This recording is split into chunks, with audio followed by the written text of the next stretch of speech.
Alright, y'all, we back, yo. It's your boy PK, man. I'm here with another Breeder Game production. So, I switched my team up. I made it real Gen 6 standard. Like, I got the, specially offensive Mega Lucario, the, Scarf Adamant, Mold Breaker Excadrill, Specs Modest, Trick, Rotom, Bulky attacking from Gen 5, Bandit, Talonflame, and the Rocky Helmet Skarmory. So I don't even remember where I got this battle from, but uh, it's all good. And the last member of my team is this real ninja mode like Greninja dude.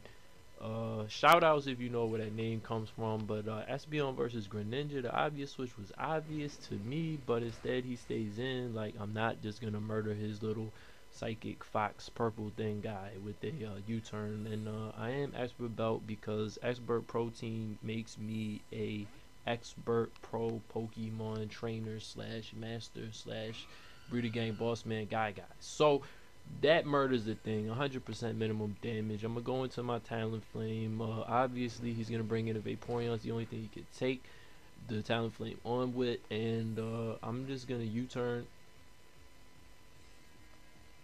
Official information right now, I'm assuming he's running bold, like dual status, wish protecting Vaporeon, but you know, so my suspicions are confirmed when in fact the U-turn does, like, I don't know, 15%. So he's gonna scold me, not get the burn. Now I'm gonna trick in case he wants to protect. That way, if he stays in the toxic, I steal his lefties. But he goes into his Garchomp, so he is that guy. This switches ground types into Rotoms. I could have easily just gone for the Will-O-Wisp too, but I'm gonna steal his Scarf to get the specs. So I stay in here because, you know, in my mind, the obvious play was Specs Fire Blast, hit the Skarmory swag. But instead, he goes for the Outrage, allowing me to potentially switch in my Skarm, take no damage, hit him with the Rocky Helmet, set up spikes, then Roost, and then double switch. But apparently, I think way too extra about this game, so that doesn't happen. But since this is my Gen 5 Rotom, I can live any outrage from any Garchomp, period.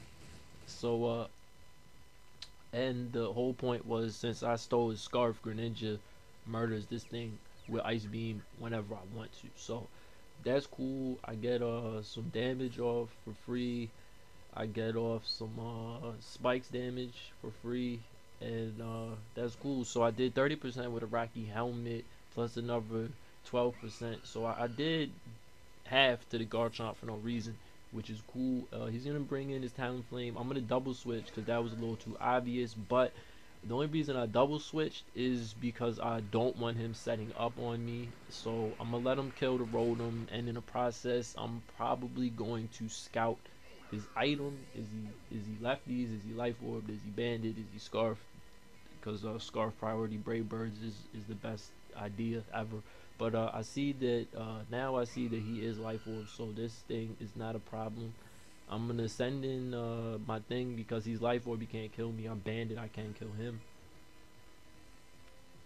People tell me I'm crazy running banded Talonflames, but I mean, you know, I could have Swords Dance, and I could have Roost, or I could have whatever I could have. But I have Bandit because Brave Bird everything, like Fizzy told me back in the day.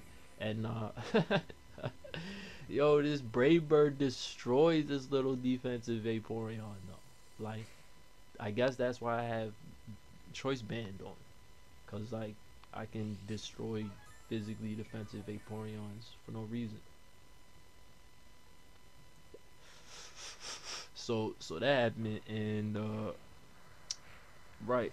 So he's gonna protect, get a little bit of lefties. Maybe he thinks that somehow he might be able to live another one, I guess. But that doesn't happen. So his little mermaid fox thing goes down. These little foxes, get out of here. What is a fox to a big giant red birdie guy? And he's gonna bring his Falcon Punch. So I don't really want to get my Falcon punched. So I'm gonna switch into Skarm, the 2014 Pokemon presidential candidate. Right. So Mega Kangaskhan apparently is too broken for too many people. I guess I really don't care. It's I mean, it's good, but it's not broken. It's just good. So he's gonna sucker punch, which is crazy because he knows I'm banded, and I mean he can live a banded Brave Bird though, so he could have just like returned. I guess he didn't want to do that. Um, I guess he just wanted to go mega and get his mega evolution for free. So if that was his thought process, that was pretty cool. But he's gonna overpredict here, go for the Brave Bird, which is funny because he's gonna take Rocky Helmet, Recoil, and then Life Orb on top of that. And I don't even know what I. Oh yeah, I Brave Bird because my Brave Birds do as much to this Talonflame as his Flare Blitz is due to my Skarmory, which is funny but it's true. So I mean, the theme of this battle is just Brave Bird everything until something dies, I guess, because we probably Brave Bird like 7 to 8 times in this whole game. So Skarmory is proving his candidacy for the Poke presidential election coming up. So I'm gonna roost on his roost because I'm PK and I can do things like that. So now he's gonna go for the Flare Blitz. I'm gonna Brave Bird because I gotta keep pressure on this guy. He can't keep like roosting on me. So he's gonna take Rocky Helmet, then he's gonna take Flare Blitz, then he's gonna take Life Orb, and then he's gonna hit with this Brave Bird. So Skarm is proving his point that we should vote for Skarmory in 2014 because he just like beat a Talonflame one-on-one, which I find is kind of funny. But the thing is, he probably should have switched because he can't kill me and not die at the same time. Like, my Skarmory is Dr. Kevorkian's little protege. We will assist you in your suicide. Like, just call on us and we will put you out of your misery.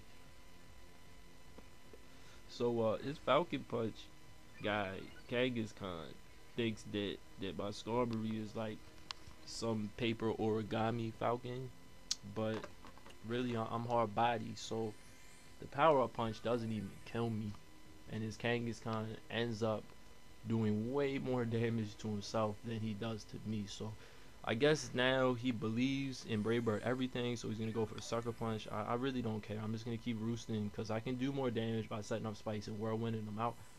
And right, so that's exactly what I do. I don't whirlwind yet because why would I?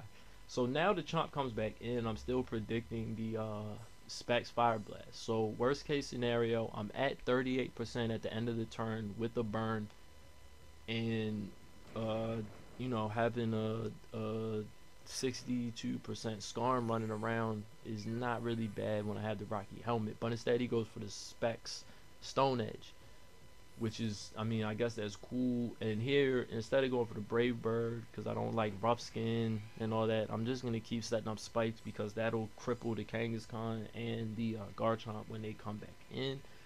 So that's what I'm going to do. He's going to bring in his Mega, and this play is a little bit weird. He goes for the Psychic. I don't know what he was predicting, but Tinted Lens Psychic Crit is pretty much the exact same thing as if he would have Air Slash me. So it's really not that serious since he got the crit. It's basically like he Air Slash, except he can't miss, and he might have flinched me, I guess. I don't know. But Skarm dies. He says as he dies, like vote for Skarm. So right. So Skarmory did his job. Greninja can win here if I Ice Beam 3 times, but since my name says what my name says, I'm gonna keep being a ninja. Ninja Vanish, like the Foot Clan. Hint, hint to the name. If you know what it is, then you know what it is. If you don't, then you know, read a comic book or something. But I don't want to reveal any of my moves, so I'm just gonna keep spamming U-turn. And instead of just Ice Beaming 3 times, I'm gonna go into Talonflame, and then I'm going to rack up 3 more KOs with these banded Brave Birds real quick. So that was the battle. Good game, Edgar. My bad. I know I'm kind of ahead of the narration, but you already know what happens, yo. Brave Bird, everything. Shout outs to Fizzy. Yeah. So that was kind of fun, I guess. This was the first time I made this team with you know, not using my E4 Dark Team and stuff like that. So, and this is the first time I used that Greninja. So yeah. Shout outs to Mega DPAL for recording this battle for me, and shout outs to the whole Breeder Gang. The link will be in the description if you want to come to the Breeder Gang hideout, get a badge or something. And that was the battle. So this is